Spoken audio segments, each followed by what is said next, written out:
Let's see. Okay, it's 9 o'clock. I'm going to take a roll call because I can't see everybody to make sure all the directors are online. Obviously, I'm online. I see Frank Brown. Camilla, I see you. Tom, I heard Tom Janasek. I see Doug. So we're missing Frank Daly and Colette. Are they on? I'm here. Larry.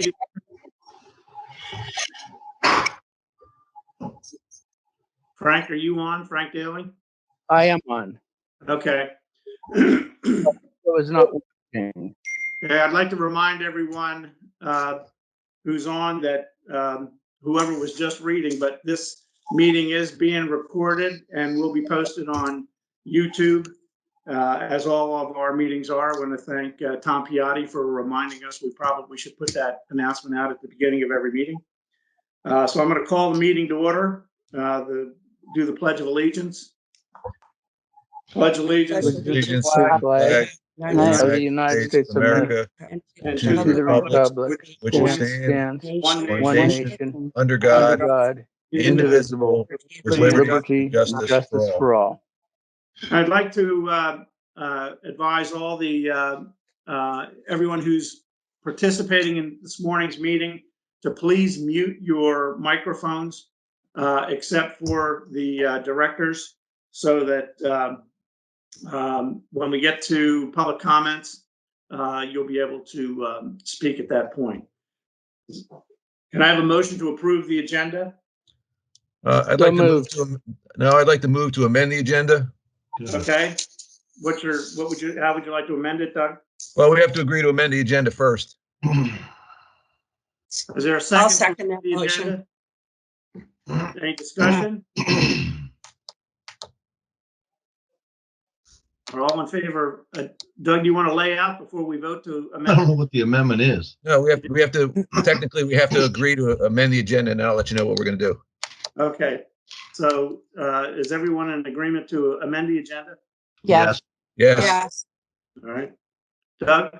Larry, I've submitted a motion for the budget, and I've got some updated numbers. So I will be substituting those new numbers in the motion when it comes up under new business.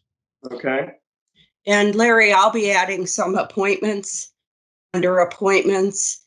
And I'd like to add an update on the Communications Advisory Committee. under new business. Sure. And Larry, I will also be adding one other person to the Rocket Sports Advisory Committee. It's Chairman Rhett Parsons.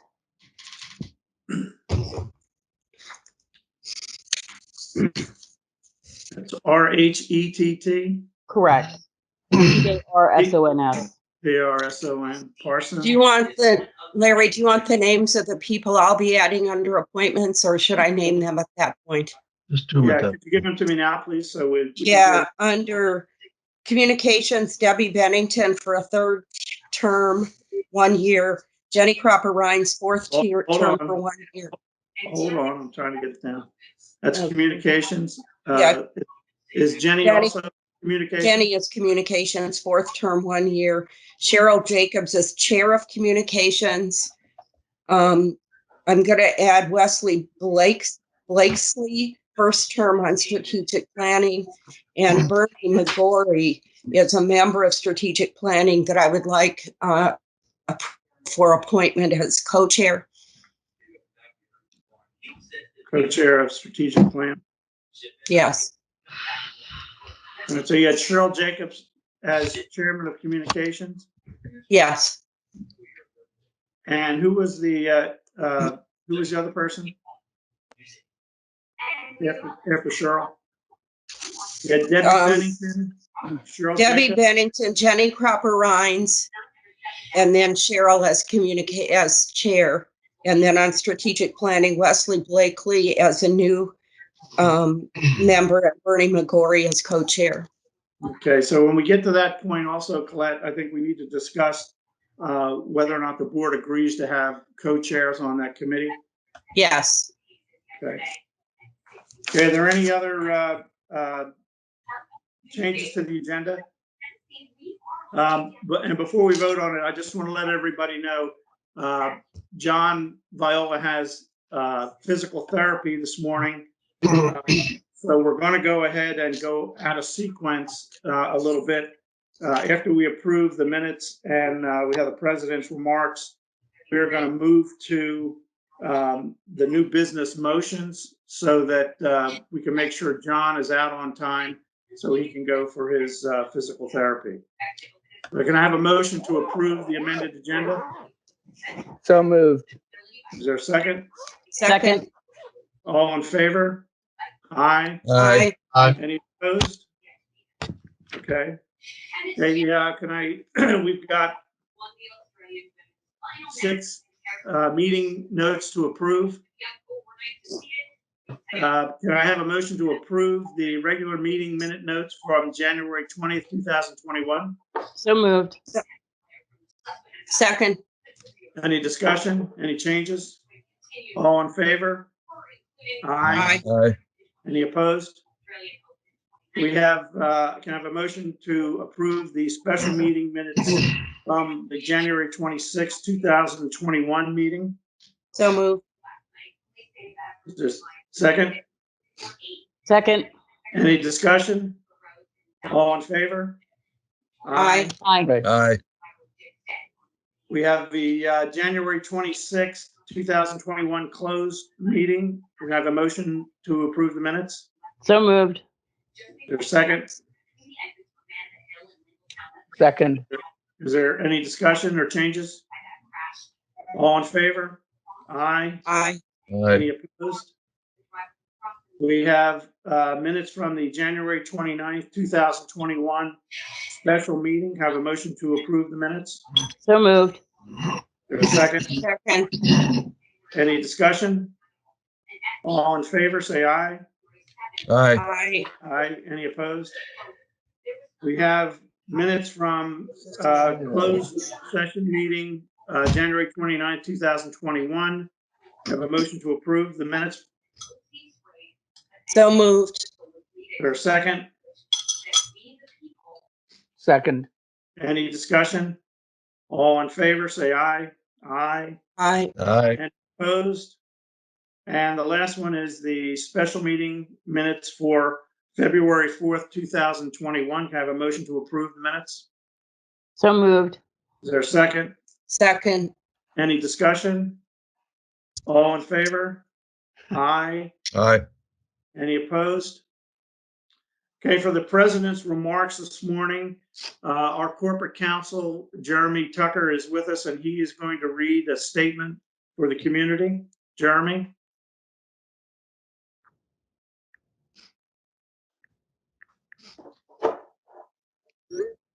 Jeremy?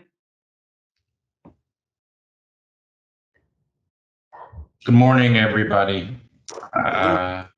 It is nice to be here today. I have a brief statement to address some of the process issues regarding the recent handling of the BOA complaint. So bear with me as I read through it.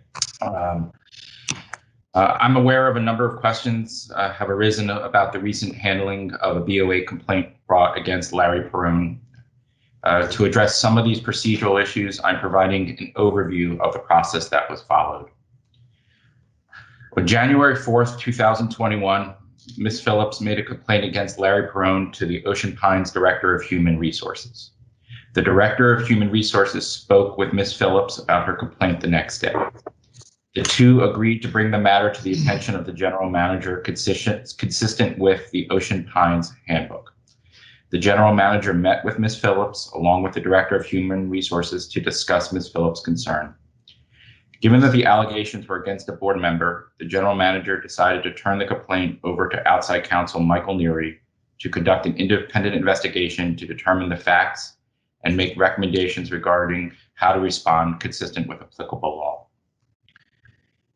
Mr. Neary is a labor and employment lawyer who has handled numerous internal investigations. Prior to Ms. Phillips' complaint against Mr. Perrone, Mr. Neary had limited direct interactions with Mr. Perrone. Mr. Neary reached out to Ms. Phillips to schedule an interview.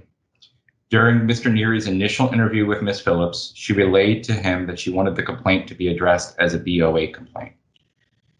The scope of Mr. Neary's investigation then grew to address the BOA issues. As a BOA matter, Mr. Neary reached out to the board vice president, Colette Horn, to advise her of the complaint and to start the process to bring the BOA complaint to the attention of the full board. Consistent with the administration of the recent complaint brought against Director Janasek, Director Horn promptly filed a BOA complaint against Mr. Perrone. Director Horn's complaint relied on Ms. Phillips' allegations against Mr. Perrone.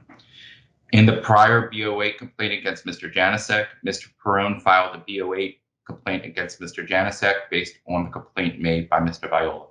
He wrote it. Mr. Neary completed a thorough investigation. He spoke with Ms. Phillips twice and interviewed the individuals Ms. Phillips identified as having knowledge of her complaints, as well as additional individuals with relevant knowledge. Mr. Neary relayed the results of his investigation to the full board on January 28, 2021, and provided the board with a full copy of Ms. Phillips' written complaint. The board of directors elected to discuss the BOA complaint against Mr. Perrone in closed session as permitted by BOA and the Maryland Homeowners Association Act. The closed session was held on January 29, 2021. Based on my observations, the rationale for going into closed session was not based on BOA's designation of directors as employees. Instead, the rationale for going into closed session was because the discussion would relate to an Ocean Pines paid employee. This was the same rationale followed by the board when the board of directors went into closed session to discuss the BOA complaint against Mr. Janasek. Ms. Phillips was not invited to participate in the January 29, 2021 closed meeting, just as Mr. Viola was not invited to participate in the discussion of the BOA complaint against Mr. Janasek. The board did have the benefit of Ms. Phillips' detailed written complaint in closed session. Mr. Neary and I were present at the closed meeting. Mr. Neary provided a detailed review of the allegations and the results of his investigation. Mr. Perrone was present at the closed meeting, just as Mr. Janasek was present at the closed meeting to discuss the complaint against him. During the January 29th closed meeting, after reviewing Ms. Phillips' detailed written complaint and the information provided by Mr. Neary, the board determined that Mr. Perrone did not violate BOA. That same afternoon, Mr. Neary informed Ms. Phillips of the board of directors' decision. Because the board found that Mr. Perrone did not violate BOA, no additional action to address the complaint was needed. Accordingly, the board of directors announced the board's finding at the open board meeting on February 4th, 2021, as required by resolution BOA. No adversarial hearing was held on the complaint against Mr. Perrone because there was no motion made to remove Mr. Perrone from the board of directors. In addressing the complaint against Mr. Janasek, at the open board meeting on November 26, 2020, Director Horn made a motion to remove Mr. Janasek from the board of directors. This motion triggered a requirement that Mr. Janasek be granted an opportunity for hearing under Section 512B of the bylaws. In summary, Ms. Phillips' complaint against Mr. Perrone was taken very seriously and consistent with the Ocean Pines policies. Although the outcome of the BOA complaints against Mr. Janasek and Mr. Perrone differed, every effort was made to adhere to the same process in administering the two complaints. Thank you. And just let me remind everyone, Jeremy will not be taking any questions on the investigation. The details of the investigation are confidential, and we will not be addressing any details regarding the investigation. So I'm going to move on to our new business so that John can, I'm sorry, to the capital purchase request. So John can discuss the two capital purchase requests. Okay, No. hello, ready? Yeah. Okay, sorry, I thought I heard somebody. Okay, so kind of going in reverse, but that's fine. Let's start with the bulkheads. We're familiar with this. This is basically the same request that it came forward with last year with the same time frame and the same type of savings. So bulkhead 2021-22 fiscal year, requesting authorization to go forward with staff recommendation of $1,095,000 for Fish and Marine. This is for bulkheads approximately 3,000 linear feet, and we have it all detailed out, and we will put that on the website. So this is basically the same as last year, trying to get this approved earlier with the pandemic and all the different price increases with material. This price is in line pretty much with what we've had in the past. Is there a motion from the board to approve the authorization to spend the $1,095,000 for Fish and Marine for bulkhead replacement? So moved. Is there a second? Second. Is there any discussion? I have a question. Hey, John, what sections are they targeting right now? I think the folks would the folks would like to know what sections are being targeted with this next investment. Yeah, Doug, and I'm working with just one arm. We have all that. I'll have them put it on the website. I just don't have it in front of me right now, but we will definitely put that out there. I thought we had that with all the detail, but we'll put it out there. And are you comfortable it'll be consistent with the amount of linear feet we've been putting in on average for the past couple of years? Absolutely, Doug. We've been doing 3,000 to 3,097. Yes, and you can see the price is good. What I didn't mention was this is all in the budget. This is basically what we've been saying all along. Yeah. But yeah, this is consistent of everything. All right, thank you. Yep. Any further discussion or questions for John? All right, seeing none, all in favor of approving the bulkhead request for $1,095,000 for Fish and Marine, say aye. Aye. Aye. Any opposed? All right, that motion passes. John? Okay. You want to go on with the drainage pipes? Yep.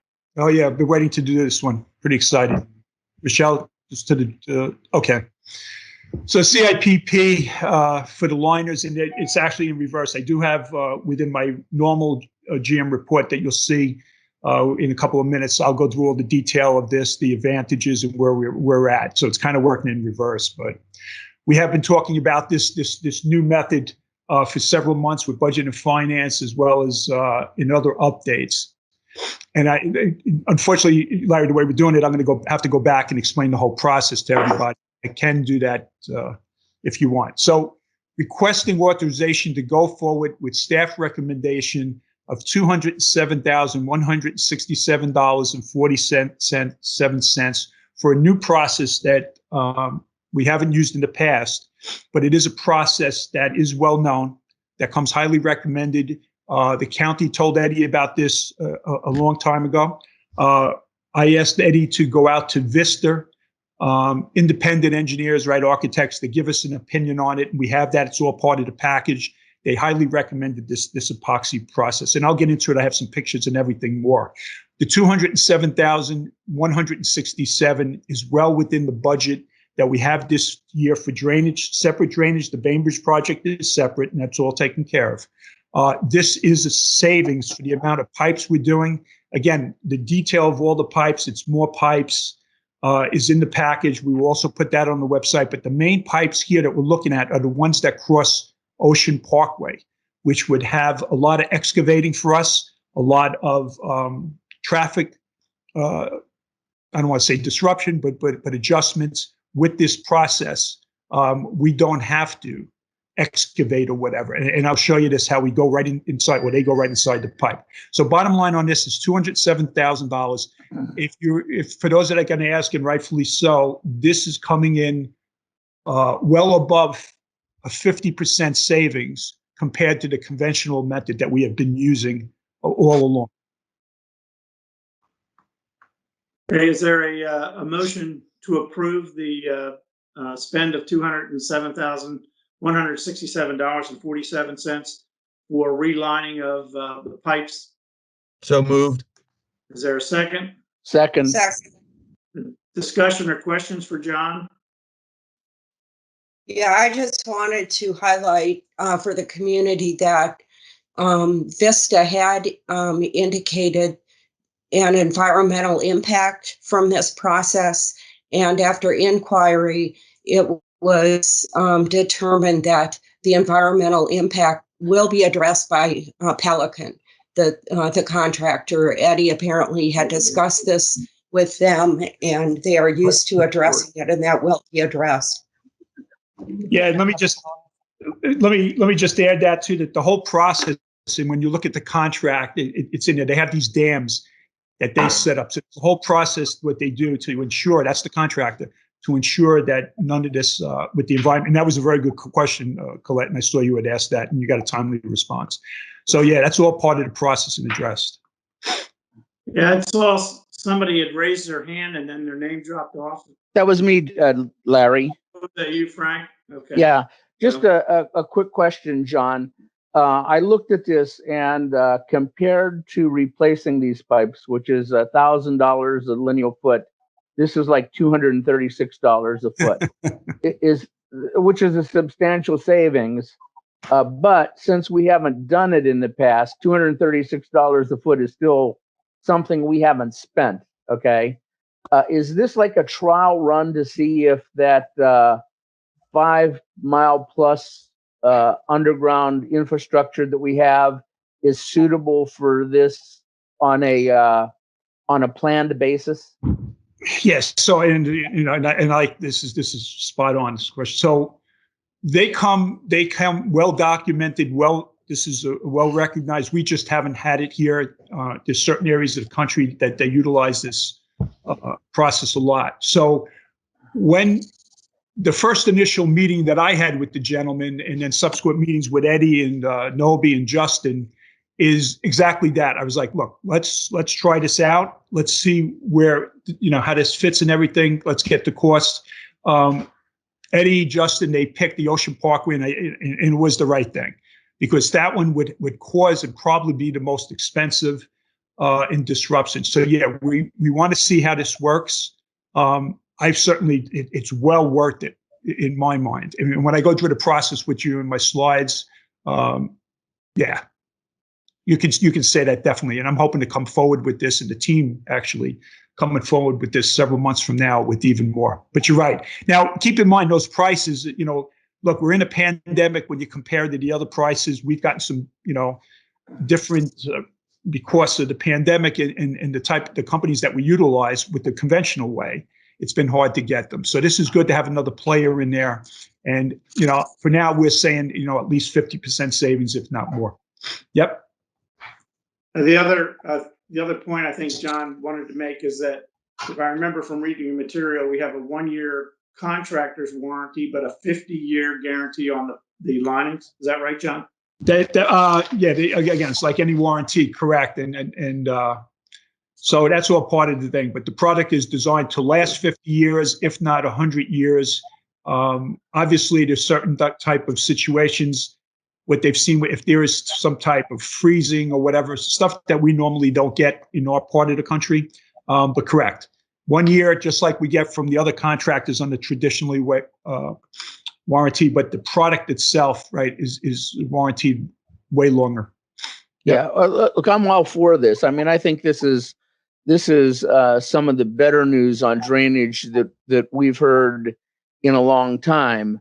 The only thing I think we should do, guys, is have a placeholder, because if you look at the age of our infrastructure, if you look at the condition, if you look at the cost to replace, if this works, I think that one of the options that we have is to treat this underground drainage issue kind of like our bulkhead program. And I think that the pros and cons of that have to be discussed, because, it's a heck of a lot cheaper than replacing the pipe, but 236 is a lot greater than 0 also. And people just have to be aware of what we're facing with that infrastructure. And I don't think there's a great deal of awareness of that in the community right at this point in time. Larry, I have a comment. Yeah, go ahead, Doug.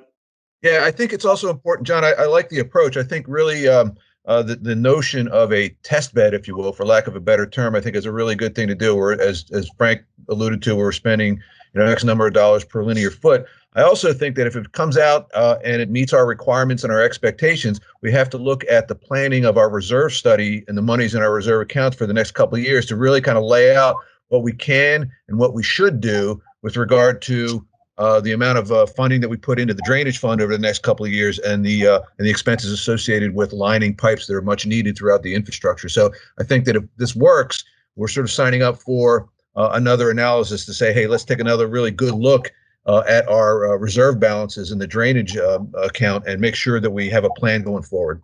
Yeah, it's Doug, spot on, especially with the DMA coming up. We hope to have this done.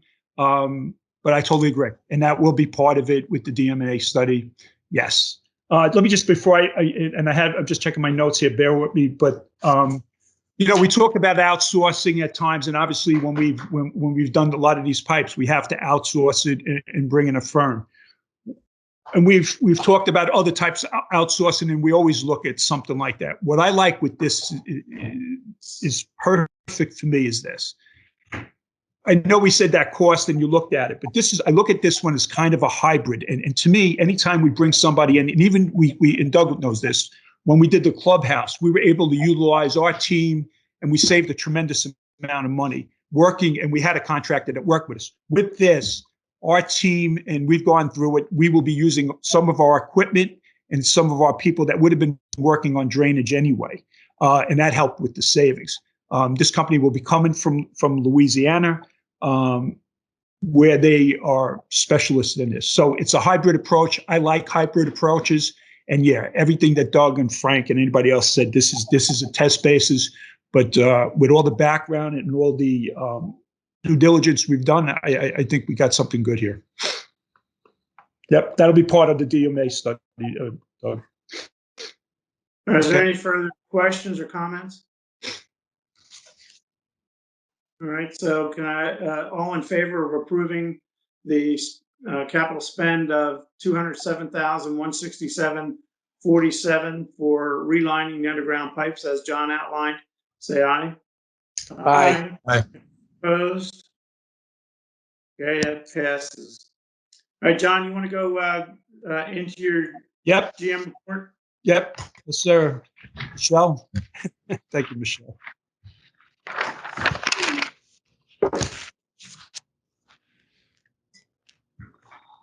Okay, so let me just try to clear this off here. So, I try to open up every presentation, whether it's golf, the clubhouse, the police, the admin building, or racket sports. So, and I appreciate to Michelle and Eddie and Obi and all that, they got me these pictures. So if you look, so this is obviously the drainage pipe lining example that we just spoke about. If you look on the left, there's one of our, I guess, metal pipes that we've had 30, 50 years.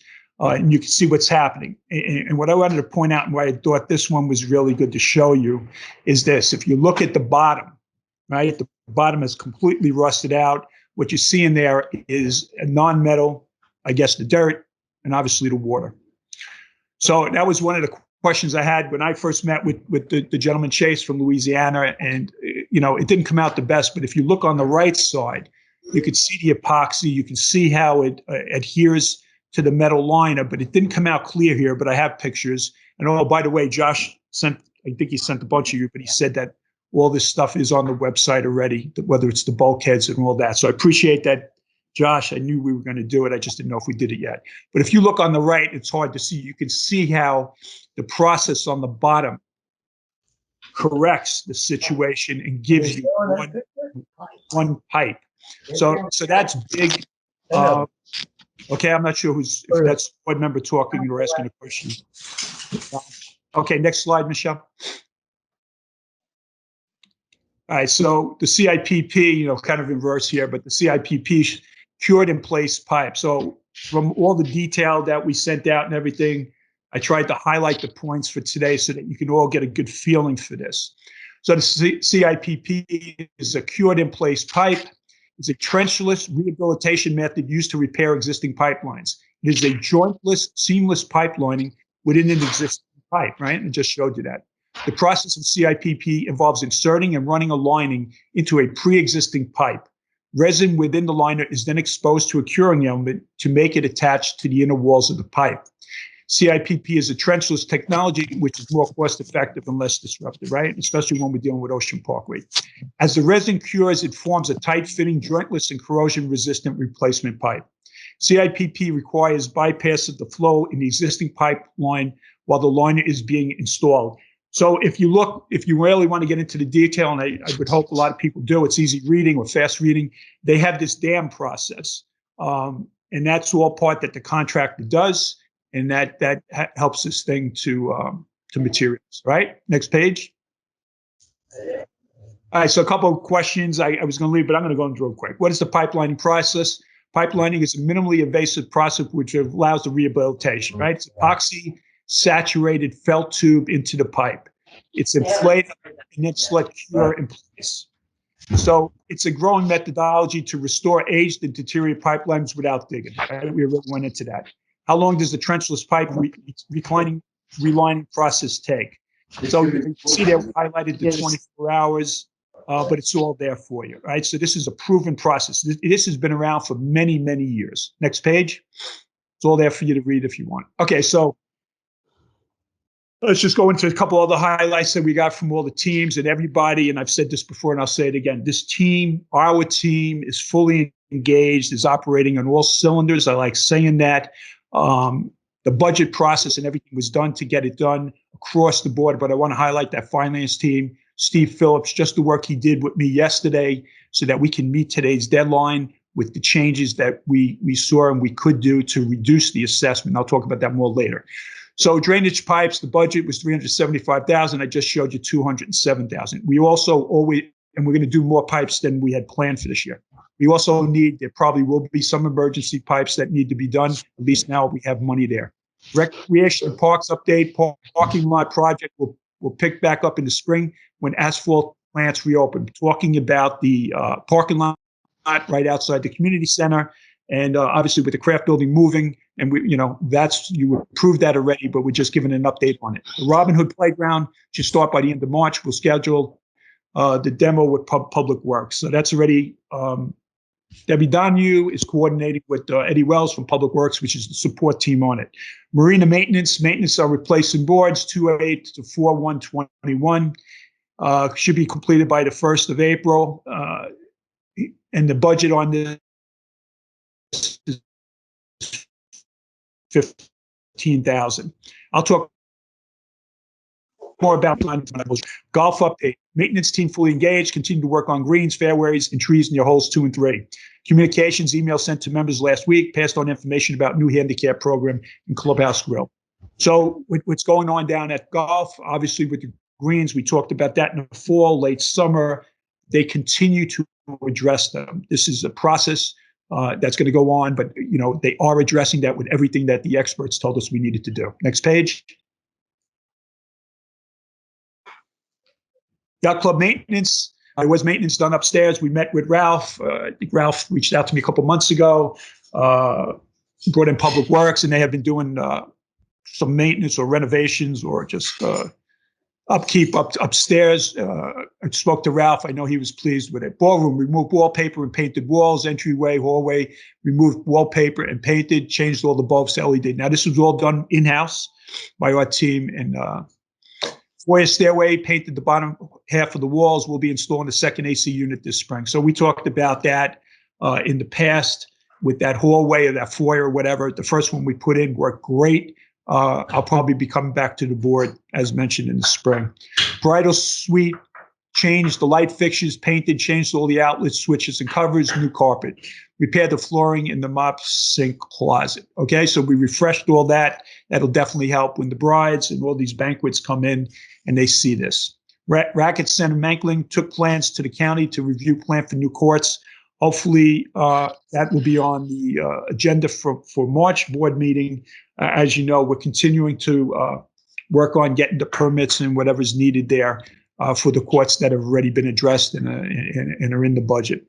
or at least if it gets approved. Follow-up meeting scheduled for Friday, 2/19 to discuss needs. I just didn't get a chance yesterday to follow up with it. We'll engage with Vista once accepted plans. So we did say on the last update, I'm probably going to need plans from Vista more detailed than we thought several months ago, but we're still looking at that. Hopefully I'll have the answer within a week or so. Dredging for 2021, as you know, just like anything else over the last 2 years, we have jump-started. The team has jump-started many items that we didn't do in the past. Dredging, we had 18 properties apply for dredging. We submitted all the info to the state on September 23rd. The info is still with the state, the Army Corps of Engineers. Once we get that, there will be an update on that. Okay, that was for several years, I guess, and we've been working on it. Next page. All right, so that's it for the initiatives, the updates. Obviously, kind of did it a little bit in reverse, but I think everybody's got it. Hey, John, Right. can I ask you a question? Sure. Hold on a second. Quickly, about the golf course. We spent $20,000 on a simulator. I've been to Ocean Resorts. I've been to Bayside. They're using it daily during these monster rains we've had to produce income. Can you explain to me why we're not utilizing this stuff, that this situation that we actually spent all that money on? Oh, interesting. So sure, Tom, and I actually will follow up right after this with a call to our golf pro. I know we have it. I know it's operational. I mean, it took us more time to get it operational with everything else and COVID. That's interesting. If everybody else is using it, we did pull back because of COVID. But now, if everybody around, do you know how long they've been using it, Tom? For Ocean Resorts has been doing it for 3 years now. They have tournaments there during the week, which is great for their grill because they can sell sandwiches along with a $20 tournament fee that they get for people to sign up. So yeah, they've been doing it for 3 years at least. Yeah. So I just meant that, with the COVID and everything now, but they're still doing it now. They're doing it right now because I was there the other day. All right. So that's the type of benchmarking I need. We've done that with aquatics. We've done that with rec. I will follow up with John afterwards. Nobody's more excited to see that than me with this. But thank you for that input, and we'll definitely follow up, especially that somebody else is doing it. Yep. Excuse me. One last question. Sure. Okay. Can I ask one more? Yes. Are we going to talk about the elephant in the room, the North Star at the clubhouse? I addressed that last time, Tom. I don't have it today, but I will address it now. Sure. I thought we already did. So the North Star system, we had put it in the clubhouse several months ago, and we were using that more as a system to work it out, almost like a sandbox, because it wasn't that busy there or whatever. We had update meetings with North Star top management there, explained all the issues that we saw as the food and beverage team gave us their feedback. We had a meeting because we felt I think the last time I talked about where I believe there was a capacity issue where they were telling us they'd be in North Star that they were going to address. They said that they would follow up immediately on changes. With that said, we monitored the situation. Ralph and I were continually in communication as well as with our team. I forget now which exact date. It's in the updates though, but it's several weeks ago or 3 weeks ago, whatever, on a Saturday morning. Ralph texted me, told me what was going on, told me what he saw. I told Ralph we're going to pull the plug on it. I hate to use that term. I asked him how long before he can go back to the system that we had. And this was all part of it, Tom, that we discussed. That we had a backup if this didn't work out over X months of trial there. He told me he needed 3 days, that he needed Steve Grabowski. We noted that he would be closed anyway, Monday, Tuesday, Wednesday. I believe he got it up and running by Thursday. So we are back to, and I can't remember the HTS or something like that, the system that we had there last year, proven system that Ralph's used. We are back to that.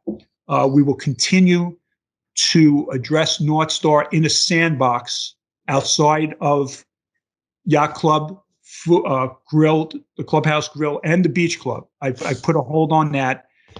We will continue. Ralph will still support the expertise from his team, and we will continue to work on this point of sale system, but in a sandbox. So we put it back in a sandbox. Excuse me, I don't know the process. Is that the I'll community hand up. members, I don't. community members can make I don't- comments during the public comment section. And when is that? It's coming up after Okay. the treasurer's report. All right, thank you. Tom, anything else on that I missed? No, thank you. I just wanted some clarification. I figured everybody needed to know that, I mean, we've invested a lot of time and effort and money into this North Star system, and I just want to make sure that the community knows that we're taking this project seriously and that we're not going to let it interfere with our money-making operation of food and beverage. That's all. Yeah, totally agree. And there will be, in March, I'll have an update. I thought I did. Okay, let's go to the finance. Anybody else on food and beverage from the board? Okay, so let's go to the, hold on, got this thing in front of it. So let's go to the financials. We have the month of January. So if you look at this, this is pretty much the format that we've been using. It seems to be working. Looking at the revenues for the month, we're pretty consistent with our budget, maybe a little bit down. Expenses, nothing really to get into. So we're basically flat for the month. Okay. And that's, those are actual numbers. Turn the page.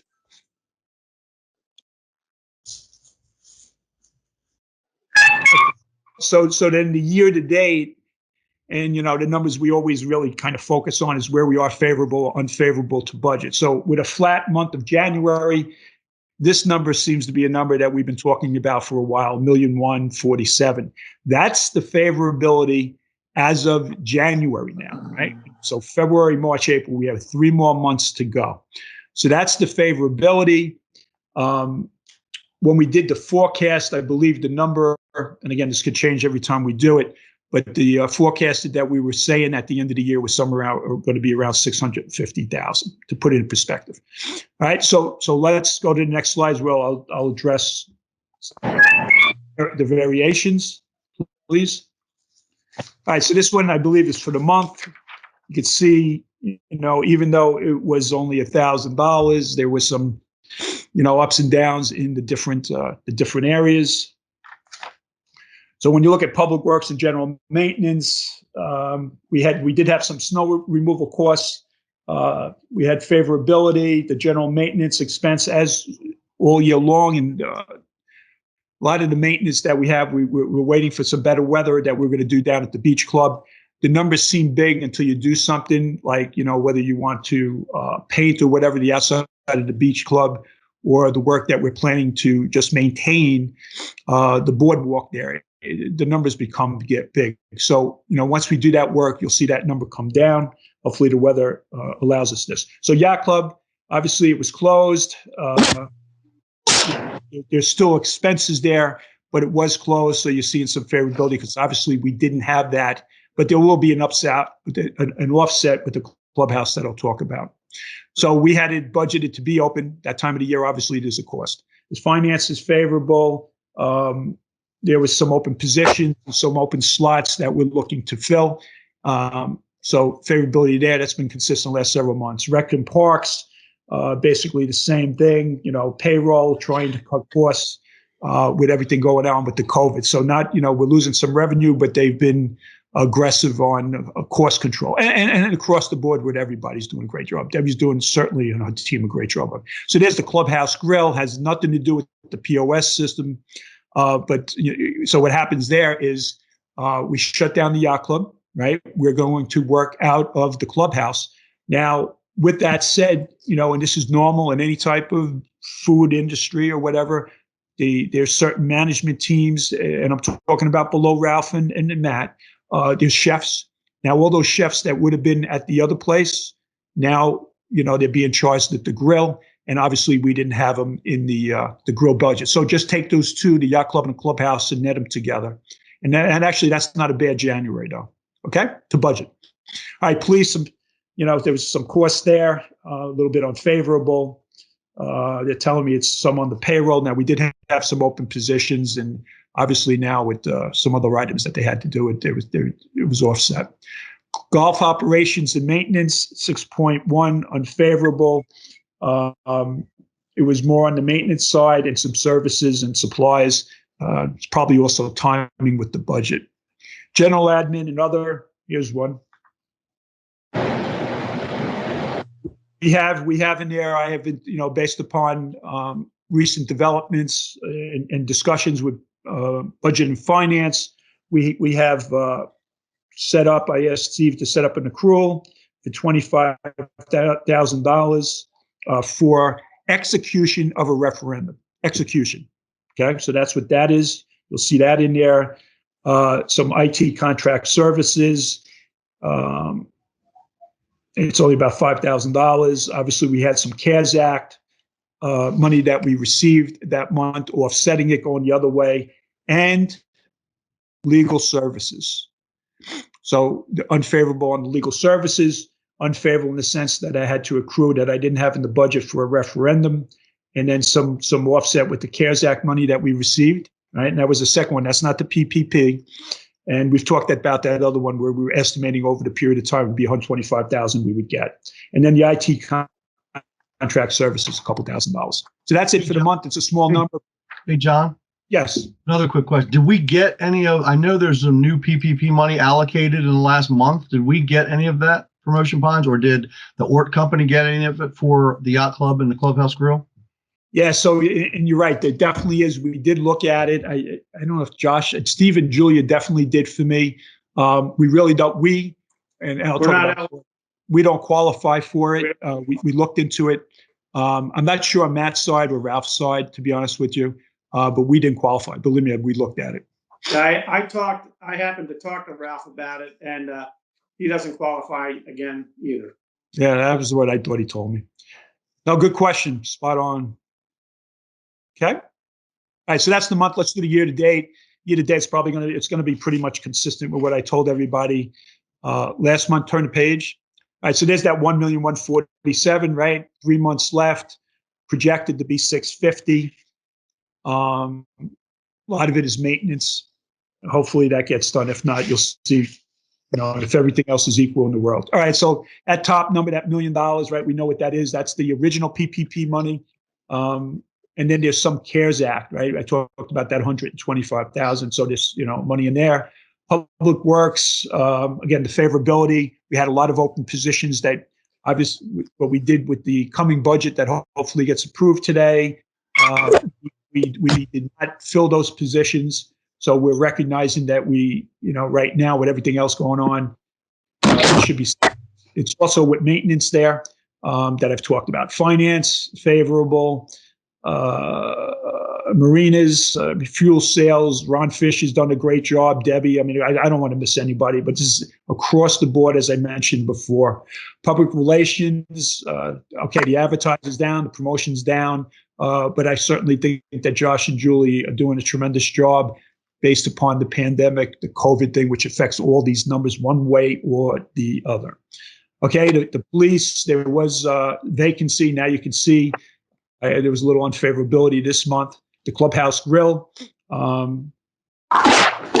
still favorable, but a lot of things going on there. But certainly I'm hearing all good reports each weekend, what's going on down there. Aquatics, I'm just going to say COVID for that, but I could say that for everybody. The aquatics is 200,000 unfavorable. The beach parking, look, it's the COVID. Yacht club, 69,000 is COVID. They do have the PPP in there, so it could have been worse, right? So with the yacht club, the PPP is in there. For all this other stuff, whether it's aquatics, finance, golf, we put it in general admin, right? A little consistent, but we talked about that from day one. Golf ops, COVID, where am I? Racket sports was COVID. But they are certainly starting to trend a lot better there. So that brings you down to around $1.1 million. Right, we've talked about that over the last couple of months, all that. So when I look at that number, if the maintenance that we have planned and, for this year, that number would come down there. If we get hit more with COVID, that would take it down more on the negative sides. All right, next page. Okay, that's it for me. Doug? John, before we move on, Sure. I just want to laud you for focusing on the team approach. You've done a great job building the team with and building bench strength. And I appreciate that you're highlighting the fact that within every department, there are employees whose names never show up in the newspaper who are responsible for all of the great achievements that have been made by OPA. So thank you for that. Everybody clears up the similar point. Okay. And thank you. And Josh, Josh will attest, and I've talked with Josh since the beginning about balance. I'm trying to get everybody involved, and especially the number twos. They have, I don't want to say they stepped up. I mean, they are doing a tremendous job with the number ones, right? With the number ones and everybody. And we're certainly seeing it in the results. A lot is getting done. Thank you. All right, Doug. All right, next slide, please. As we've been tracking over the past several months, we keep note on our rate of return. It is still currently at 1%, and it's been at 1% for the past several months. It's certainly consistent with the economy and, again, the rates that banks are charging for the investment rate of return. The balance in cash. Those of you who are not participating, ask if you could please mute your microphone. Thank you. As of the end of January, we had $10.5 million in cash, and it's broken down, as you can see, with 7.1 in CDRs and 3.4 in money market and other operational vehicles. Next slide, please. As I do every month, we continue to track the assessment collection. As you can see, we're up to $8,872,591. The good thing is that represents 96.7% of the amount that we had anticipated to be collected based on the assessment dollars. But to turn around another way, that also reflects a shortfall of $253,645 that we have not yet collected that we budgeted for. So again, we watch that. We try to factor that in. I think in our best year over the past several years, going back probably better than 7 to 8, 9 years, we've at one point we're up at 98%. So hopefully we can get back to that level or perhaps above. But again, just to remind the association members that we still are a little bit short with the amount of money that we had budgeted to be collected for the assessments. Next item. Can I interrupt you for just 1 second on the assessments? As I'm sure you're aware, we need to make a report on the assessment progress in February. So this report from Doug will accept as the report to the board on the progress of our assessment for the year. Okay, Doug, go ahead. We can discuss further, but thanks, Larry. Yeah. Next, all right. So this slide has, as we do every month, we keep track of the balances in our reserve accounts. We always start with the balance as of the end of the previous fiscal year and track it through the current fiscal year. As you can tell by the chart, there's a breakdown of where all of the expenses have occurred. And as at the end of the month of January, we're showing a balance of $6.6 million across all of our reserve accounts. Next slide, please. And along with the tracking of the reserves, we make sure that we are aware of the details associated with any spend against any of the reserve funds. This is consistent with what we've been doing for the past, many months on part of the, the operational requirements of the treasurer to make sure that we do indeed stay in lockstep with not only the board approved expenses, but the actual transactional expenses that happen at the operational level.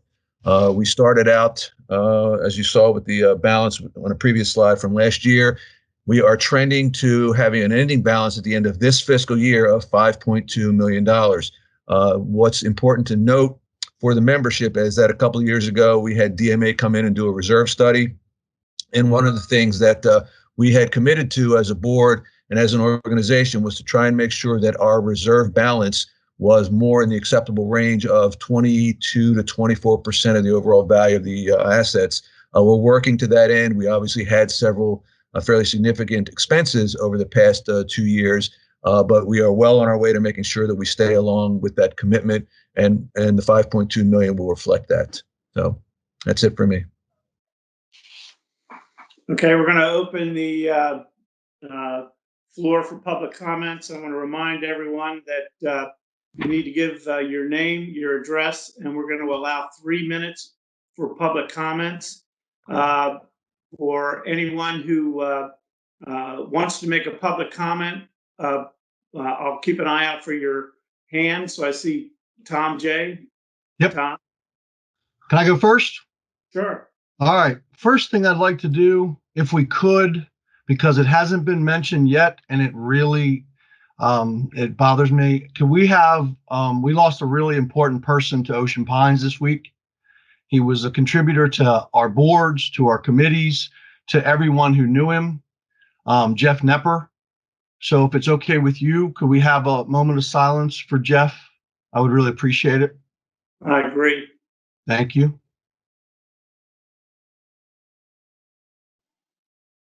All right, thank you very much. All right, so here's my public comments, and I've never written public comments down, but everybody told me don't ramble, so here it is. I wrote them down, and I'm going to say them, and then I'm done for the day.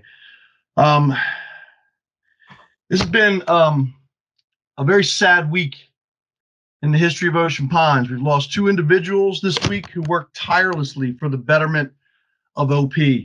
Jeff Nepper, who you could call or talk to at any time about issues involving our association, and he would listen intently and issue advice that didn't take sides, but helped our association, Ocean Pines, first and foremost.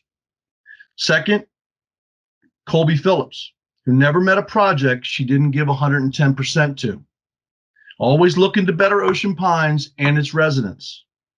The way she was treated was disgraceful, and by the way, the vote was not unanimous. There's been a pattern of behavior on this board that includes threats of legal action against directors, blatant lies to influence directors' votes, and interference with committees managing important projects such as drainage and food and beverage operations, to name a few. To set the record straight, because I know everybody wants to know, I was not required to apologize during my BO8 public hearing. I did so only to help us as an organization move forward together. It would behoove us to remember who we represent.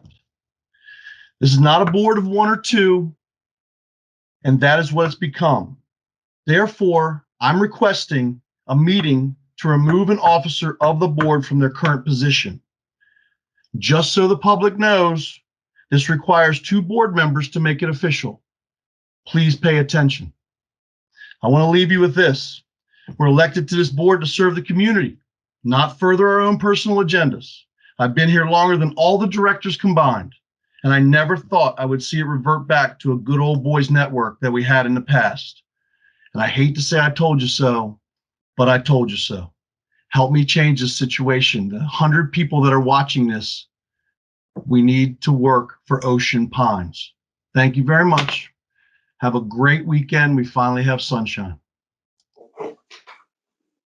I'd like to speak next. And My who name's is it? Jackie. Oh, Go ahead. my name's Jackie Kurtz. I'm at 1B Canvasback Court. I want to read a letter that's signed by 104 Ocean Pine residents. It was done in the last day and a half, so I imagine how many more people would have signed it if we had more time. Our community is extremely upset at the mistreatment and loss of Colby Phillips. Specifically, the board has no business being involved with OP employees. That's the job. The board should not be able to hold a closed-door meeting to decide the outcome of Perrone's actions without Colby and her attorney present. Colby should have been given an opportunity to speak before a board decision, as Perrone should be able to present his side, but not vote on any decision. Even if Perrone's actions were legal or did not violate the BO8, it was wrong on every level. It's wrong that the board, the majority of the board, was willing to put up with his behavior without any kind of censure and apology to Colby. Colby Phillips is a person of great integrity and a natural-born leader. She's well-liked by her employees and the membership of OPA. She's knowledgeable, caring, committed, a hard worker who treats people with respect, responds promptly to comments, requests, and works hard to come up with equitable solutions. She cares greatly about our community, and it shows in her dedication, professionalism, and work ethic. Colby has made progress to solve the long-needed drainage problems, more progress than anyone in 30 years. She directed the replacement of more aging bulkheads than any of her predecessors. She's taken steps to remove and improve mailboxes that are 40 to 50 years old. She's improved the overall beauty of the pines by clearing out the old landscaping and bringing in the new plantings. These are just a few of her many accomplishments. Colby's a huge asset to the OP community, and now, due to the actions of some OP board members, she felt I don't know how you push the thing to do it. compelled to resign and leave the community. Instead of alienating such a highly qualified employee, the board should have been trying to recognize her standout performance, nurture her talent, invest in her development, and most importantly, retain her, which begs Larry, why board, what excuse me. What do you have to do with that? Whoever has their microphone unmuted, please mute your microphone. Why would the board act in the best interest of Perrone over the best interest of Pines community? You, the board, should be themselves for your part in when we lost. Thank you. Are there any other public comments? I see.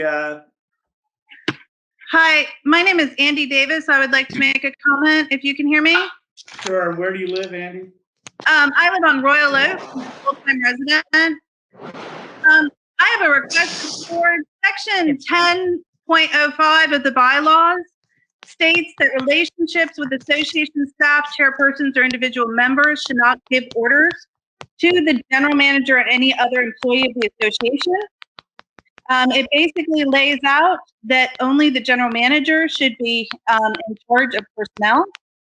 And I'd like the board to investigate whether or not this bylaw is being followed and was followed in the instance of the recent complaint. Are there any other public comments? Yes. Doug Park? Doug? Yeah, I have one. Yeah, so there was a request to have a special meeting for the consideration of removal of a director. I'd like to join that list to put a formal request in to call for the meeting for looking at removing a director, an officer, excuse me. All right, so noted. Other public comments? This is Patty Stevens. I'd like to speak. Yeah, go ahead, Patty. Your address? I live at 171 Nottingham Lane, Ocean Pines. I've been a resident here for about 2 years full-time, and we've had our home for 10 years. I've been pleased to get involved in the community and to work with some of the outstanding staff through the Recreation and Parks Committee, and have gotten to know some of the directors. I try to read the papers and stay up with what's happening in the community. I'm disappointed that there aren't more people who are residents that are paying attention. And when I first heard that there was an allegation of an ethics charge, I tried very hard to find out what was going on. I logged onto the Ocean Pines site and I watched all 3 YouTubes of meetings that were like something out of a cloaked, almost like a Saturday Night Live skit. There was no reference to what the issue was. There was no acknowledgement of what was involved. And having been a public employee myself for 35 years, I had never seen a meeting like that. It seems that we could do better.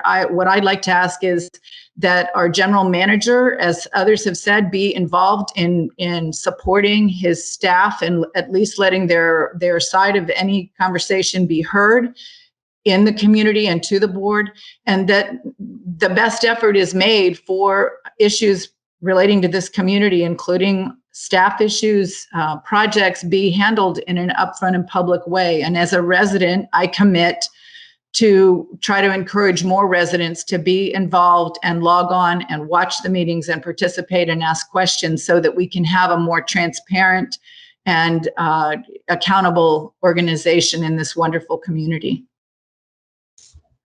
All right, are there any more public comments? I see Kathy. You need to unmute your microphone.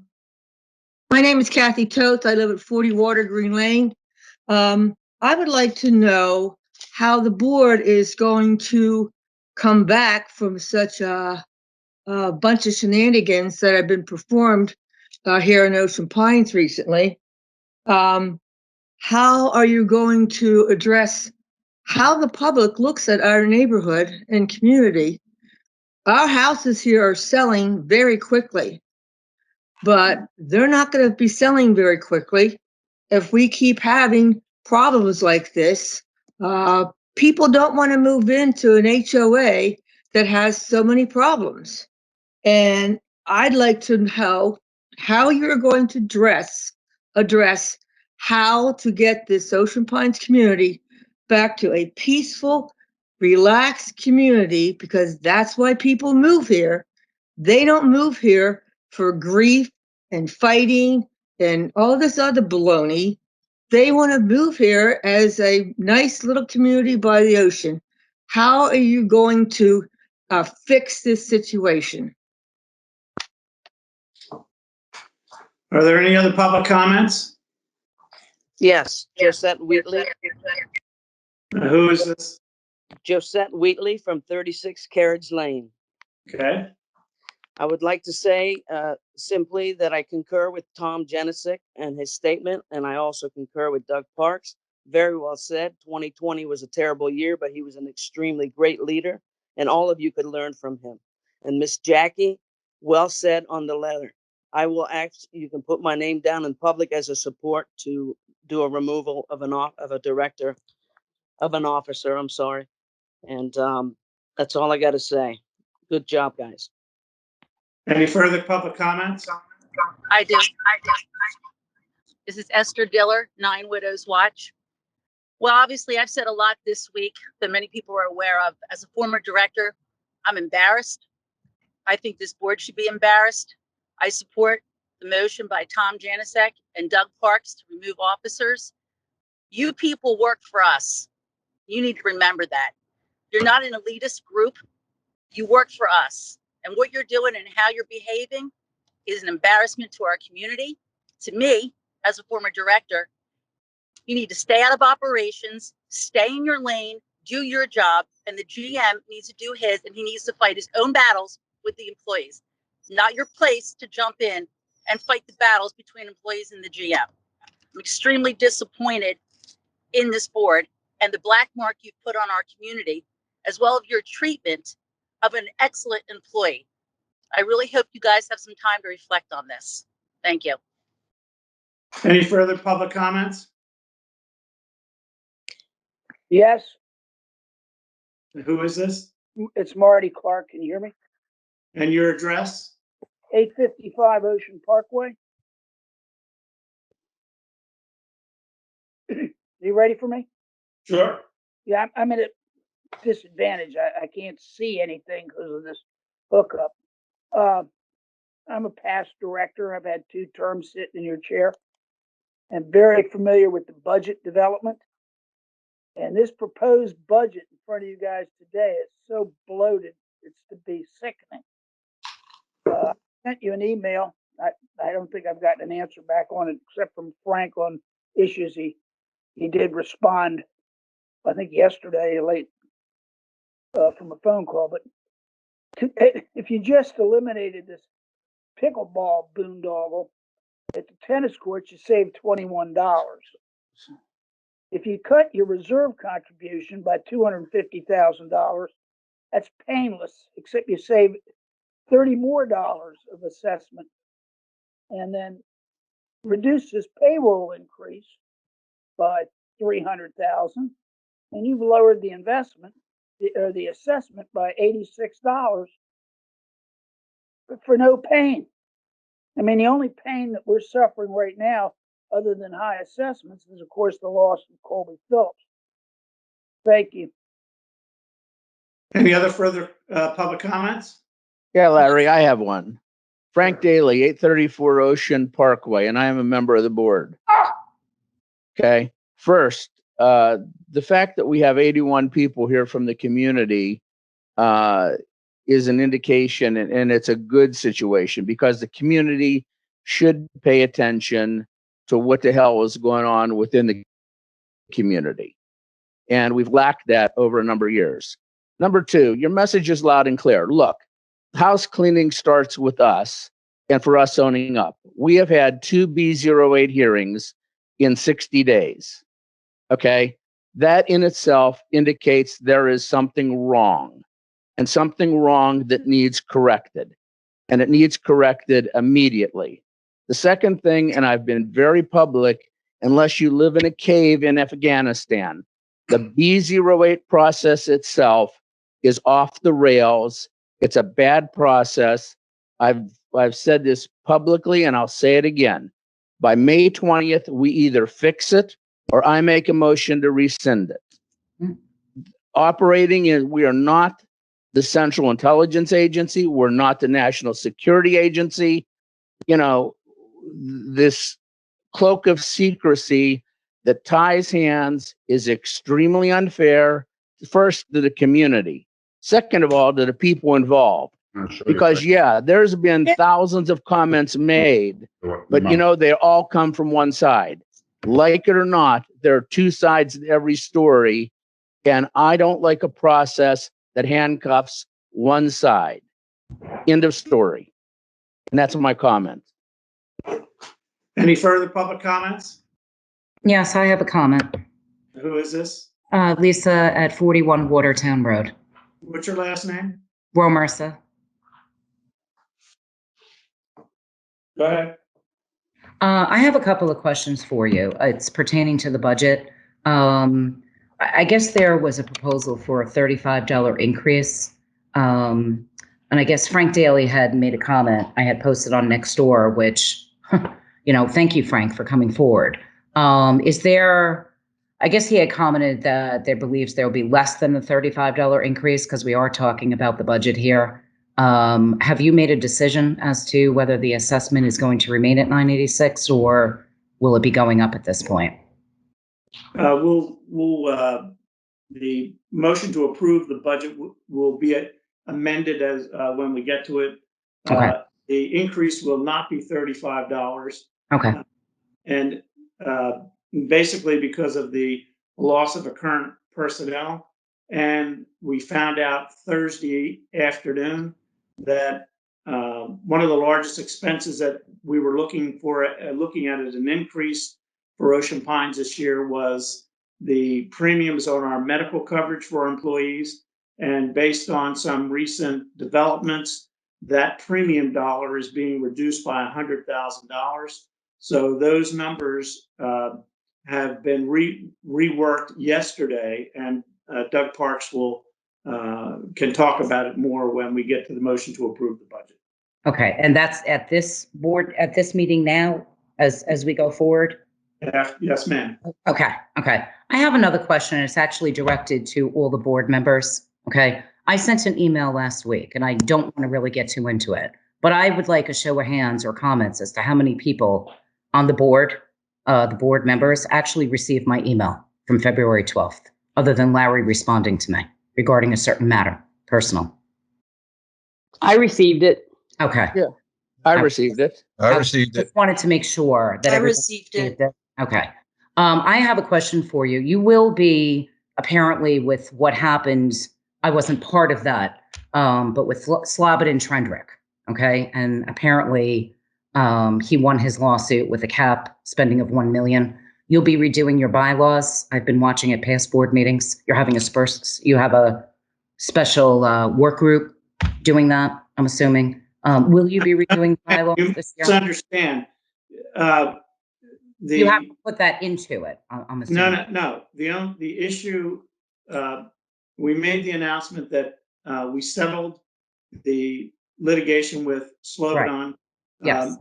However, we will be doing a referendum on the issue. It doesn't mean that the petition he put forward has been approved. It has to be voted on by referendum. Correct. I understand that.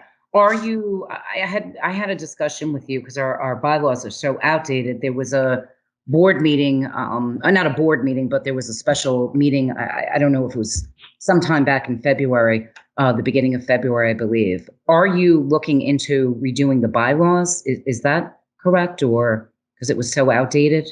Larry, I can take that because this is Cammie Rogers. I serve on the bylaws committee, and yes, indeed, we are working on the bylaws because yes, I do agree with you, Lisa, that they do require some work. And having been a person that has written bylaws for various organizations, including hospitals, I can see where we have some holes. Yeah. Now, I'd just like to add two things to this conversation. Number one is that that the bylaws work group is Doug Parks, me, and Jenny Cropper Rhymes, and we're working very hard on getting this done. Jim Trimmel, who runs the bylaws committee, is sitting on this committee with us, and I hope that we make some very good progress. I certainly anticipate that, but we'll keep you updated.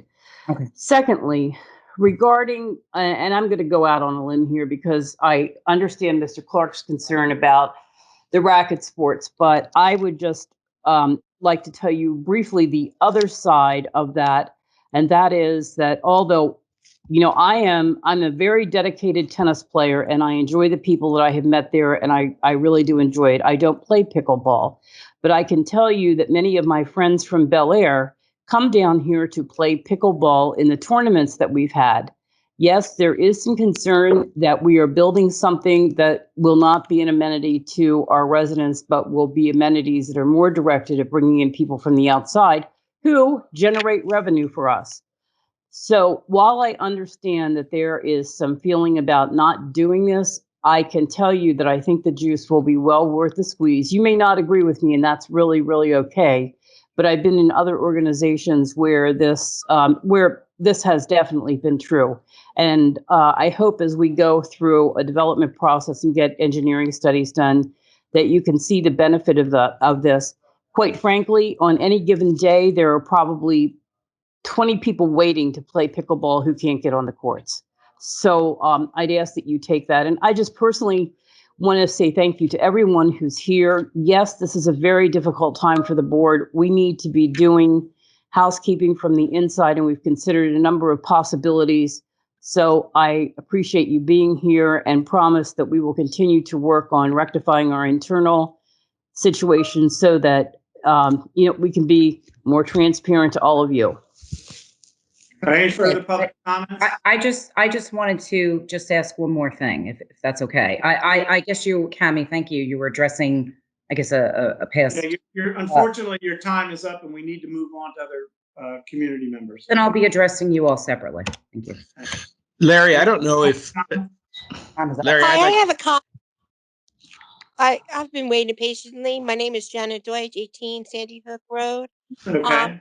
I'm fairly new to all this, but I have actively worked on another homeowners association as the board of directors. So I see you guys from that perspective. But as a homeowner and a resident, I kind of find it distasteful and very upsetting to see and hear the turmoil that's been going on recently. So as a homeowner, I am asking for full transparency with every meeting that goes on about what would happen with the Colby situation. I would like to make it known too that as a board, we do not get into the day-to-day weeds. That's why we hire well-skilled staff to do so. So I just wanted to put it on record that this recent situation, I too, along with most of the residents in Ocean Pines, are not happy, and we would like to see this resolved quickly, transparently, and fairly. Thank you. Any further public comments?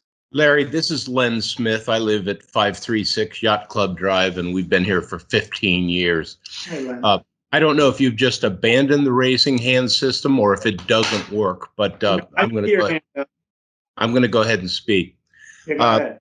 I want to agree with Tom and Frank and Esther's comments, as well as the lady who just spoke. I find the current situation with the board and the general manager appalling. And I don't know anything to understand about BO8, but if it can't allow us to operate in an honest and open way, we need to get rid of it. I will tell you that I intend to come to each meeting and any town halls that we have and make the following request of every member of the board and the GM. I want each of you to consider your own personal role in why we have lost several, not just Colby, but several valuable employees in what I consider to be highly questionable ways. Dowdy, Andre, even John Bailey, that were very unclear to me as a homeowner. And what was your own personal role in that situation? And if you cannot commit to clearing up for the community why that happened and why it was fair for us to tell Andre to kiss off his severance and his insurance when the man got sick, or why we told Nate that he had to get out of here after he produced a pay study that was as good or better than the one that we then went out and paid a bunch of money for, or why we told Bailey to get out of town after we paid him a bunch of money to do a very good job in solving a bunch of our problems, then I will not vote for any of you rascals when you're up for re-election. And I will be a pain in your side for every meeting from now on with that request until you guys individually make it clear to me that you are committed to stopping this nonsense, because I'm not going to stand for it anymore. Thank you very much. Any further comments, public comments? Yes, I would like to say something. And who is this? Christina Puiglugo, and I live in 51 Crest Haven Drive. Okay. I do not know Mr. Perrone, but I do know Colby. She has always been respectful, professional, and responsible. I would not doubt that she spoke up when she saw mistreatment to other employees. She advocated for them, and I applaud that for her. There is no place in this community for bullying or mistreatment of any human being. And I respectfully request the resignation of Mr. Perrone and any board member that do not meet Colby's professional standards. Thank you. Any further public comments? Yeah, this is Slobodan Trendik. I have a comment. Your address? Slobodan Trendik, 20 Drawbridge Road. I logged in very late. I had problems with logging in my internet connection. So if I'm repeating something that somebody has already said, I apologize in advance. I have emailed each individual director this morning. I hope I will receive a transparent response on the questions that I presented to you. But I want to really say something else, underscore what I believe is a greater challenge for the board that really stems from what happened to Colby and few other employees in the past. And that is really the question of corporate governance. All organizations have some form of corporate governance, whether they're good or bad, that often manifests itself. As a former director of this board, I'm privy to the fact that we do have all the pieces in place to have what I consider a very good corporate governance. But all those tools, all those pieces become worthless if we don't enforce them, if we don't have the proper oversight. And that oversight starts with the top and it trickles down. So aside from hopefully solving the issues that really are about the controversies surrounding Colby's departure, I also hope that the board will take an independent look at the corporate governance and why this appears to have failed in the case of Colby's situation. And that's all I would like to really highlight at this point. This is not to point a finger at anybody, but if we don't get to the root of this problem, we will have similar problems in the future. And we all want to avoid that. Thank you for your time. Are there any further public comments? Yes, sir. My name is Laura Pangrass. I'm at 2 Harpoon Road. I wasn't actually going to speak today, but I have decided that I'd like to make a quick comment. First off, when someone resigns, no matter if it's for a good reason or a bad reason, who has a higher up position, is it made public and announced by the board of directors? I missed the very beginning part of the meeting, so I don't know if this was ever addressed or not today, but there should always be a statement for transparency's sake when a resignation has been received by the board of directors, no matter what the situation or scenario was for that resignation. Second, in the matter of Ms. Phillips, I do believe that the board should also thank her for the job that she has done, since she did it very well. I did not work with her personally or meet with her, but she has always interacted in a very positive and helpful manner with anyone on any of our Ocean Pines Facebook pages and groups. You know, whenever anybody had a question, she politely and usually very timely responded and interjected. And if she didn't have an answer, she said she would, you know, help provide the next step or refer it to the proper channel. So she had a very personable and professional way to communicate with all of us, whether we had an issue or not.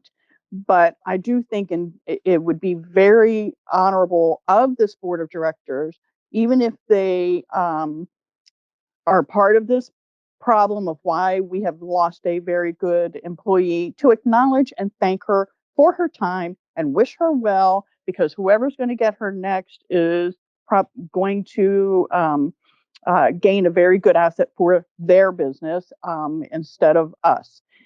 So that would be, and my third question is then, is her position going to be filled? And if not, why? If yes, how is that hiring process conducted? Thank you. Are there any further public comments? All right, seeing none, I'm going to close the floor for public comments. Let's move into, there are no CPI violations for this meeting.